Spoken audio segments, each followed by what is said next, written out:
Hello students, मैं हूं Jitendra Ajmera the crazy programmers की तरफ से।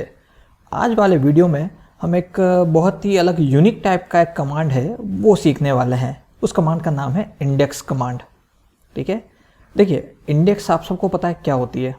बुक्स के आगे हमने इंडेक्स देखी है। इंडेक्स में एक्चुअली उस बुक का पूरा डिस्क्रिप्शन होता है, किस पेज नंबर पे क्या टॉपिक अवेलेबल है। आप कोई सॉफ्टवेयर या एप्लीकेशन या कुछ भी देखिए, इंडेक्स आपको हर जगह मिल जाएगा। इंडेक्स का काम ही यही होता है, वो आपको नेविगेट करता है ताकि मल्टीपर्पज डेटा लिस्ट में से आप आपके रिक्वायर्ड डेटा लिस्ट पे ही जा सको डायरेक्ट, वो एड्रेस इंसर्ट करके। ठीक है, जैसे कहीं कॉलोनी के बाहर इंडेक्स बना होता है कि किस फ्लैट में कौन रह रहा है। ठीक है, उसी तरह से बुक का इंडेक्स होता है। हर सॉफ्टवेयर के अंदर भी मल्टीपल जब फाइल्स होती है फाइल का इंडेक्स होता है। तो इन शॉर्ट इंडेक्स क्या करता है, आपका टाइम बचाता है। आपको मैन्युअली हर एक पेज ओपन करके देखने के बजाय डायरेक्ट डेस्टिनेशन एड्रेस मिलता है, आपको सीधा वहाँ जाना रहता है। तो ये काम करता है इंडेक्स। ठीक है, अब इंडेक्स का डेटाबेस में क्या काम, भाई हमने तो ऑलरेडी आईडी नंबर डाल रखे। मैंने आपको बताया हर वीडियो के अंदर कि एक आईडी नाम का कॉलम ले लीजिए, वो एज ए इंडेक्सिंग काम करेगा। लेकिन वो आईडी वाला जो कॉलम है वो इंडेक्स नहीं है, वो एक आईडी नंबर है, एक यूनिक नंबर है। वो इंडेक्स की तरह काम नहीं करता। ठीक है, तो इंडेक्स का फ़र्क क्या है, इंडेक्स एक्चुअली क्या चीज़ है। ठीक है, उसके लिए पहले कुछ बेसिक टर्म्स हम सीखते हैं। देखिए ये मेरे स्क्रीन पर आपको दिख रहा होगा, मैंने एक टेबल बना रखी है S_ इंडेक्स नाम की। इसके नीचे यहाँ देखिए आपको टाइम दिख रहा है 0.00 सेकेंड। इतने कम टाइम में ये क्वेरी एग्जीक्यूट हुई है, चली है। ठीक है, ये टेबल बहुत छोटी सी, बहुत छोटी। ओरिजिनल में जो डेटाबेस की टेबल्स होती है उसके मुकाबले इस टेबल का कोई एग्जिस्टेंस ही नहीं है, इतनी छोटी टेबल है ये। तो ये इतने कम टाइम में चल गई। मैं आपको बोलूँ कि सपोज कोई एक ऐसी टेबल है जिसके अंदर लाखों एंट्रीज है, उसे आपको एग्जीक्यूट खाली शो करना है। सेलेक्ट स्टार फ्रॉम और टेबल का नाम दे दो जिसमें लाखों एंट्रीज है। वो टेबल जब शो होगी तो कुछ सेकेंड्स लगेंगे, कुछ टाइम लगेगा, 15-20 सेकेंड या फिर मिली सेकेंड्स, यानी टाइम लगेगा। ठीक है, हम कोई भी सॉफ्टवेयर इंस्टॉल करते हैं, आपको ध्यान है अक्सर सॉफ्टवेयर इंस्टॉल करते वक्त आपके सामने एक लिस्ट लगा था, बस बहुत तेज़ी से बस आकर के चली जाती है। लेकिन सॉफ्टवेयर इंस्टॉल होने में टाइम लगता है, थोड़ा सा टाइम लगता है। कहीं पे सेकंड लगते हैं, कहीं पे मिनट लगते हैं। ऐसा क्यों? वो सॉफ्टवेयर अपने इंस्टॉलेशन की सारी फाइल्स आपके सिस्टम पे ला रहा है एंड देन उनको डाउनलोड करके एग्जीक्यूट कर रहा है, लेकिन टाइम लगाना। उसी तरह से हर एक टेबल जो होती है डेटाबेस के अंदर, टेबल में कितना डेटा है उसके हिसाब से उस पर कोई भी क्वेरी आप परफॉर्म करोगे, उस क्वेरी में कुछ ना कुछ टाइम तो लगेगा। जैसे यहाँ पे 0.00 सेकेंड शो कर रखा है, पर कहीं ना कहीं कुछ मिली सेकेंड, माइक्रो सेकेंड्स तो लगे ही होंगे।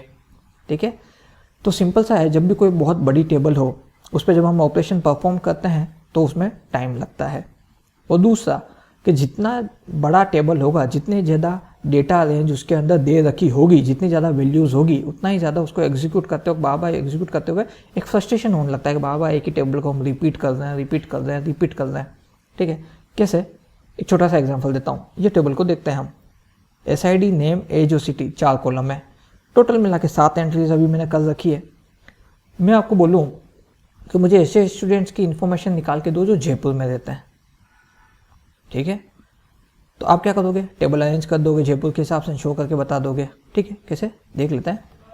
सेलेक्ट स्टार फ्रॉम 8 हो गया, select star from S_ index where city, sorry. ठीक है, वहाँ पे हम कर लेंगे ऑर्डर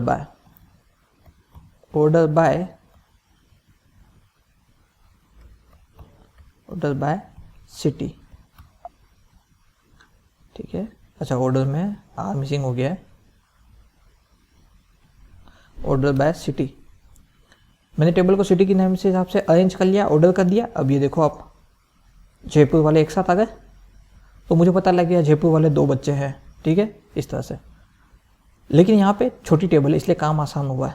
अब आप सोचो कि भाई ये देखो यहाँ पे टाइमिंग दिखा है 0.01 सेकेंड में इसने इसको एग्जीक्यूट किया है।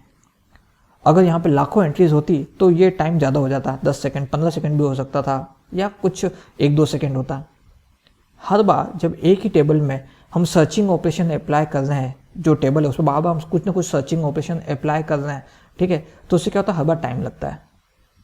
और ये टाइम टोटल अगर हम काउंट करें तो काफ़ी ज़्यादा हो जाता है। ठीक है, तो अब ठीक है, हमें तो इतना फ़र्क महसूस नहीं होता, कुछ सेकेंड्स में हो गया। ठीक है, लेकिन अगर सिस्टम की बात करें तो बार बार वो टाइम यूटिलाइज हो रहा है। तो कुछ ऐसा एक तरीका निकाला जाए, कोई ऐसी टेक्निक निकाली जाए, उस टेबल पे अप्लाई कर दें और ये जो सर्चिंग में टाइम लग रहा है टाइम कम हो जाए। इसके लिए इंडेक्स कमांड काम में आता है। ठीक है, पूरी टेबल में कोई भी कॉलम ले लीजिए, या तो एक सिंगल कॉलम या एक से ज़्यादा कॉलम, जिसकी मदद से आप सर्चिंग कर रहे हैं। ये पता करना पड़ता है उस टेबल में किस कॉलम की मदद से हम ज़्यादा सर्चिंग कर रहे हैं। जैसे मोस्ट ऑफ जो सर्चिंग होती है वो जो है एज, जैसे इस वाले टेबल में अगर मैं बात करूं तो मैं एज के हिसाब से सर्च कर सकता हूं कि ये एज ग्रुप के बच्चे बताओ, या फिर सिटी के हिसाब से सर्च कर सकता हूं। ठीक है, कोई और एग्जांपल लें, सपोज जैसे किसी स्कूल का ओरिजिनल डेटाबेस है तो क्लास के हिसाब से सर्च करेंगे, कौन सी क्लास के कितने बच्चे टोटल डेटाबेस में से निकाल के बताओ। उस सपोज जैसे 10th क्लास के बच्चों का डेटा रिकॉर्ड लेके आओ, आ गया। अब इसमें से खाली मुझे वो बताओ जो कि क्या बोलते हैं हरी विहार कॉलोनी में रहते हैं, उनका बताओ। तो इस तरह से मैं डेटा को फिल्टर पे फिल्टर करता जाऊँगा और डेटा में सामने आता जाएगा। तो सिंपल सा, सबसे पहले आप ये आइडेंटिफाई कीजिए कि आपकी टेबल में ऐसा कौन सा कॉलम है जिसकी वजह से आप बार बार सर्चिंग ज़्यादा कर रहे हैं और उस कॉलम का इस्तेमाल कर रहे हैं। उस कॉलम को एज आप इंडेक्स बना दीजिए। अब इंडेक्स का बेनिफिट क्या है उसको बहुत आसानी से मैं आपको समझाता हूँ। ठीक है, क्या हुआ कि जैसे यहाँ पे मुझे उन बच्चों का डेटा चाहिए जो जयपुर में रहते हैं, मैंने टेबल को ऑर्डर बाय कर दिया और ये मेरे सामने डेटा आ गया। अब मैं बोलूँ कि मुझे उन बच्चों का डेटा चाहिए जिनकी एज ग्रुप जो है वो 16 हो, तो मैं फिर से ऑर्डर बाय लगाऊंगा, ऑर्डर बाय एज, ये आ गया भाई, ये 16 में अरेंज हो गया। ठीक है, मैं डायरेक्ट भी शो कर सकता हूँ। ठीक है, कैसे? ठीक है, डायरेक्ट कैसे, ये देखिए, where age is equal to 16, ये देखिए मैं ऐसे भी कर सकता हूँ। और सेम चीज़ में जो है सिटी के हिसाब से भी कर सकता हूँ, where city is equal to Jaipur, ये देखिए। तो मैं कर सकता हूँ, लेकिन हर बार मुझे अलग अलग क्वेरी अप्लाई करनी पड़ेगी, और या फिर ऑर्डर बाय क्वेरी अप्लाई करके करूँ। अब आप सोचो, जब मेरे पास में ऐसी टेबल हो जिसमें लाखों एंट्रीज हो, मैं कितना परेशान होऊंगा, टाइम कितना लगेगा, और हर बार मुझे फ्रस्ट्रेशन होगी सो अलग।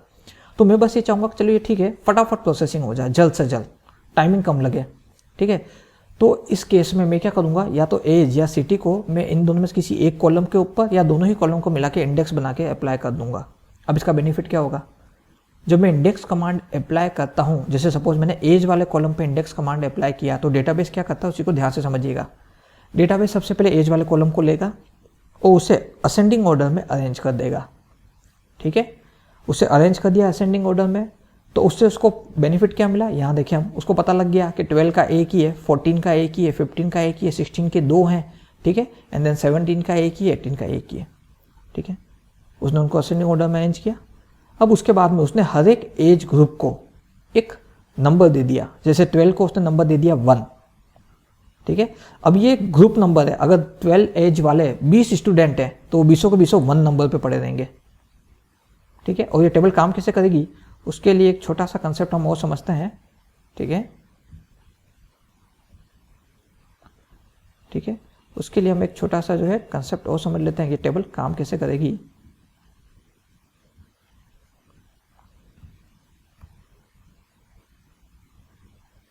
ठीक है, इसको इधर ले लेते हैं फटाफट। यहाँ पे मैंने कुछ भी टाइप कर दिया। ठीक है, अजय या विजय, ठीक है, टीशा, राज, ठीक है, मैंने कुछ भी टाइप कर दिया रैंडमली। ठीक है, तो ये 4 बच्चे हैं जिनकी एज ग्रुप 20 है। ठीक है, तो अब क्या किया कि भाई टोटल मिला के 20 वाले कितने बच्चे हुए, 4 स्टूडेंट्स हुए इस टेबल के अंदर। तो इसने क्या किया, सिस्टम ने, डीबीएमएस ने कैसे काम किया, एक ग्रुप बना दिया, उसका नाम रखा 20, उसको इंडेक्स नंबर दे दिया 1। ये देखिए, ये इंडेक्स मैंने अप्लाई कर दिया। 1 नंबर पे क्या रखा हुआ है, एक ग्रुप रखा हुआ है, क्या है, जिन जिनकी एज 20 है उसका जो है नाम इस वाले ग्रुप में लिखा हुआ है। ठीक है, लेकिन अब यहाँ पे तो 7-8 बच्चे हैं भाई, तो पहला 20 जो है वो 1 पे रखा हुआ है, दूसरा 20 जो है वो देखिए 2 आ रहा है, लेकिन ये 2 नहीं होगा, हम इसको करेंगे 1.1। ये देखिए, ये भी 20 है।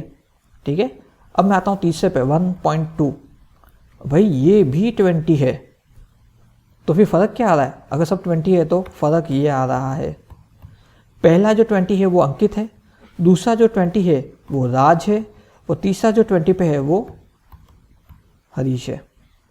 तो यहाँ पे इंडेक्स नंबर आप देख रहे हैं 1, 1.1, 1.2। तो अगली बार जब भी मैं सिस्टम को क्वेरी दूंगा कि मुझे उन स्टूडेंट्स के नाम बताओ जिनकी एज ग्रुप 20 है, तो पता है सिस्टम क्या करेगा, वापस उसको ऑर्डर में अरेंज करके मैनुअली कोई भी ऑपरेशन परफॉर्म नहीं करेगा, वो सीधा इस वाली फाइल पे आएगा, ये लिस्ट निकालेगा और मुझे शो कर देगा। तो ये काम होता है इंडेक्स कमांड का, ठीक है। तो इन शॉर्ट अगर हम बात करें तो इंडेक्स कमांड बनाने का फ़ायदा यही है कि सिस्टम को सर्चिंग में जो टाइम लगता है उसको आसान कर देता है, ठीक है। कैसे, जिस भी कॉलम पे इंडेक्स बनाया उसके डेटा को पहले असेंडिंग ऑर्डर में अरेंज करेगा, फिर एक जैसे डेटा टाइप को एक ग्रुप में डाल देगा और उनको एक इंडेक्स नंबर दे देगा 1। उसके अंदर का वो सब टाइप मौजूद है 1.1, 1.2 इस तरह से। फिर उसके बाद में जैसे यहाँ पे ये 12 एज का हो गया, 14 के लिए अब इसको नंबर देगा 2, 14 के अंदर भी अगर एक से ज़्यादा है तो 2.1, 2.2, 15 को इंडेक्स नंबर देगा 3, ठीक है। तो 15 के अंदर भी अगर ज़्यादा है तो 3.1, 3.2 इस तरह से। फिर 16 को ये देगा 4, तो पहले 16 पे 4 हो गया, नेम हो गया अमित, सिटी हो गई सीकर, और दूसरे 16 पे ये क्या करेगा 4.1, वहाँ पे किसकी इन्फॉर्मेशन है, रोहित और जयपुर, ठीक है। तो ये इंडेक्स सिस्टम बना रहा है, हम नहीं बना रहे, और वो उसको सेव कर लेता है। तो ये जो इंडेक्स वाली जो एक टेबल बनती है अलग से उस स्पेसिफिक कॉलम की, ठीक है, तो उसके जो स्पेसिफिक ये टेबल बनी सिर्फ उस एज वाले कॉलम की जिस पर हमने इंडेक्स बनाया, ये सिस्टम के अंदर सेव होगी, और इस इंडेक्स वाली टेबल को हम एक्सेस नहीं कर सकते, ना ही देख सकते हैं। ये टेबल ना तो हमें विजिबल होगी ना दिखेगी, बस ये एग्जिस्ट करेगी और इसको सिर्फ डेटाबेस ही एक्सेस कर सकता है, ठीक है। तो फिर हम इसको बना क्यों रहे, ओनली द वन रीज़न कि हर बार सर्चिंग करने पर जो टाइम लग रहा है उस टाइम को लेस करना और एग्जीक्यूशन की स्पीड बढ़ाना, क्योंकि जब लाखों की तादाद में, लाखों की क्वांटिटी में रिकॉर्ड्स मौजूद हैं तो कंप्यूटिंग में टाइम लगता है, ठीक है। तो उस टाइम को शॉर्ट करने के लिए इंडेक्स बना दी जाती है।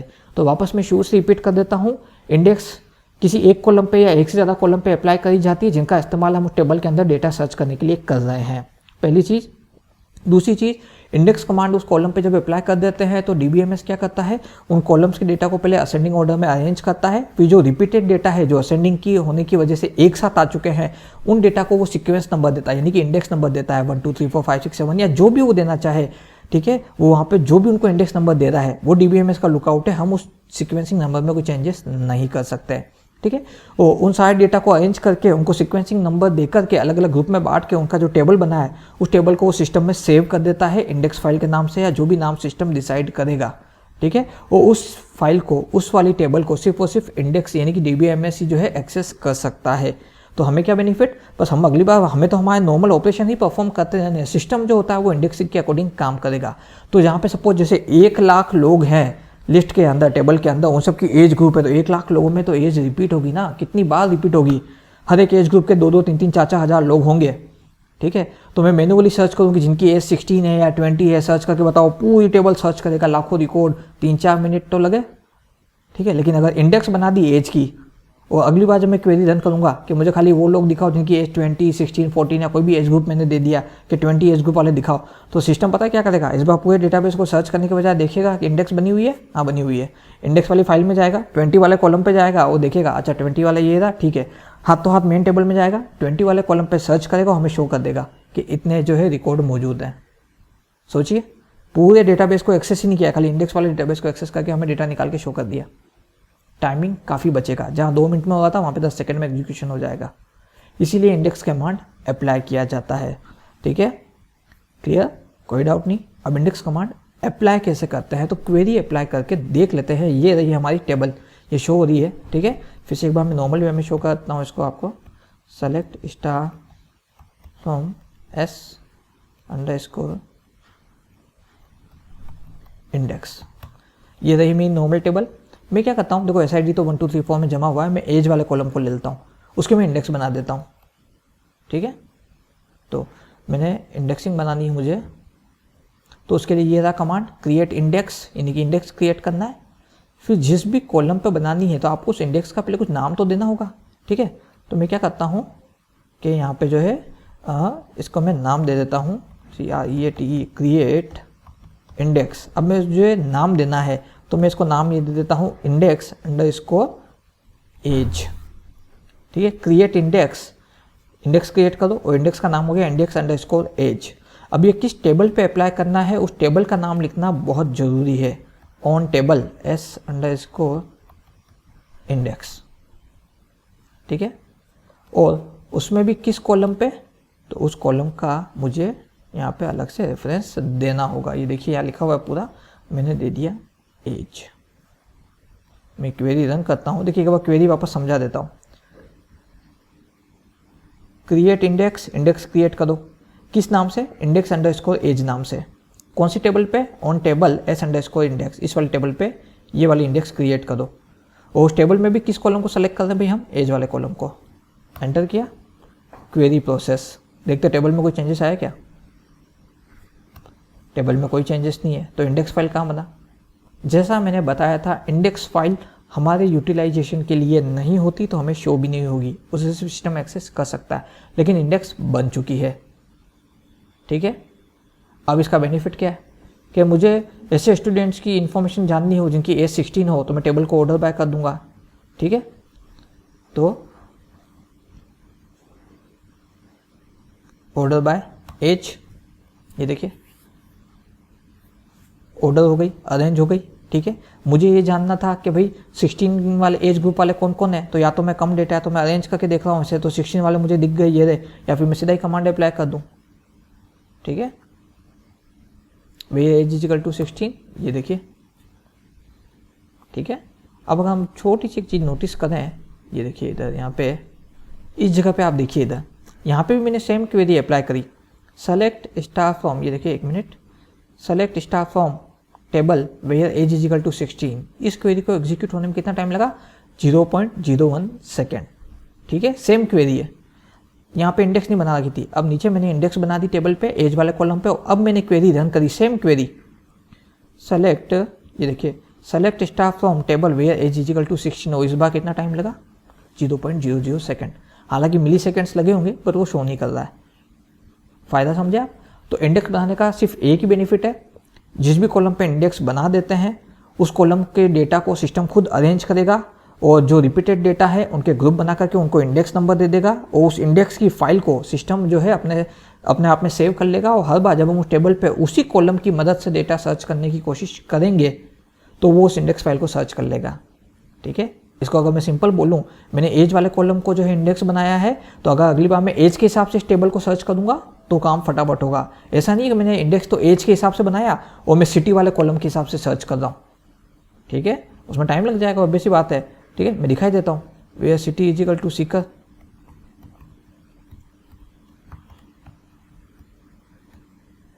ये देखिए अब मैं सिटी के हिसाब से सर्च कर रहा हूँ, तो ये तो सिंगल लाइन है, फटाफट दिखा रहा है मुझे, लेकिन मैंने इंडेक्स तो एज पे बनाया था ना। ठीक है, तो ये याद रखिएगा, जिस कॉलम पे आपने इंडेक्स बनाया है उससे रिलेटेड प्रोसेसिंग का टाइम कम होता जाएगा। ठीक है, ना कि दूसरे कॉलम्स के ऊपर। ठीक है, ये चीज़ हमेशा याद रखिएगा। आप चाहे तो सिटी को भी आप इंडेक्स बना सकते हैं, क्रिएट इंडेक्स कर लेते हैं, क्रिएट इंडेक्स, इंडेक्स का नाम दे दीजिए आप, इंडेक्स अंडरस्कोर सिटी। ठीक है, ऑन टेबल नेम दे दीजिए एस अंडरस्कोर इंडेक्स। ठीक है, और उसके बाद में किस कॉलम पे करना है, तो सिटी वाले पे करना है भाई, तो ये सिटी वाला अप्लाई करके ये टेबल एग्जीक्यूट। अब मेरे सिटी वाले कॉलम पे भी टेबल बन गया। ठीक है, तो मैं अब इससे क्या करूँगा, मैं तो नॉर्मल सर्चिंग करूँगा, where city is equal to Sikar. ठीक है, या फिर जयपुर, ये देखिए, तो मैंने सिटी वाले कॉलम पे भी इंडेक्स अप्लाई कर दिया। तो आप किसी भी टेबल में मल्टीपल कॉलम्स के ऊपर इंडेक्स अप्लाई कर सकते हैं। ठीक है, और बेनिफिट क्या होगा कि उन कॉलम्स को जब भी सर्च करना होगा, उन कॉलम्स की हेल्प से डेटा को सर्च करना होगा, तो वो मेन फाइल को सर्च करने के बजाय जो टेम्पलेरी जो एक इंडेक्स फाइल बना है हमारा, जो सिस्टम में सेव है, उस फाइल को जाकर के वो स्कैन करेगा और एड्रेस हमें निकाल करके दे देगा, हमें वो वैल्यूज़ निकाल के दे देगा। तो ये काम करता है इंडेक्स कमांड। ठीक है, क्लियर है। इससे आपके सिस्टम की, आपके डेटाबेस की प्रोसेसिंग काफ़ी एडवांस हो जाएगी, बढ़ जाएगी। सिंपल से वर्ड्स में अगर हम बोले तो एग्जीक्यूशन काफ़ी फटाफट होगा। और ये इंडेक्स कमांड तब आपको ज़्यादा आसानी से समझ में आएगा जब आपके लाखों की तादाद में रिकॉर्ड्स हैं। ठीक है, तो ये होता है हमारा इंडेक्स कमांड। कुछ इसके वो फीचर्स है, एक बार मैं देख लेता हूँ। सबसे पहले एक तो ये कि ये भी जब बहुत ज़्यादा डेटा, जो मैंने यहाँ लिखा है कि जब बहुत सारा डेटा हो या फिर डेटाबेस बहुत यूज़ हो, तो उस जगह पे सर्चिंग करने का जो तरीका होता है उसको ईजी कर देता है, और जो टाइम लगता है उसको रिड्यूस कर देता है। ठीक है, आप किसी भी टेबल में किसी एक कॉलम पे या मल्टीपल कॉलम पे ये जो है इंडेक्स कमांड अप्लाई कर सकते हैं, जिनकी मदद से आप बार बार टेबल को सर्च कर रहे हैं। ठीक है, ये इंडेक्स जो है हमें दिखाई नहीं देती, कैसे? ठीक है, ये टेबल बनी हुई है, ये रही, ठीक है। मैं टेबल को फिर से शो कर देता हूँ।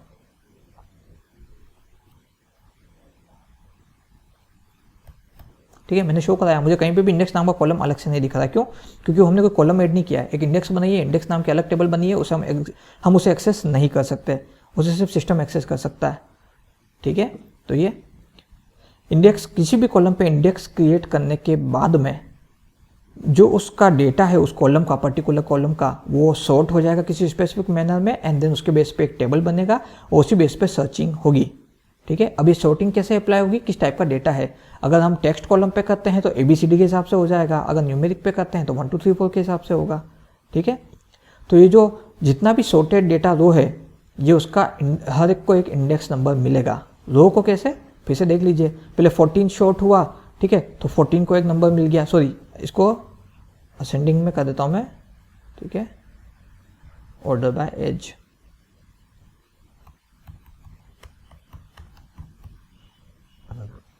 सॉरी बाय एज, ये देखिए।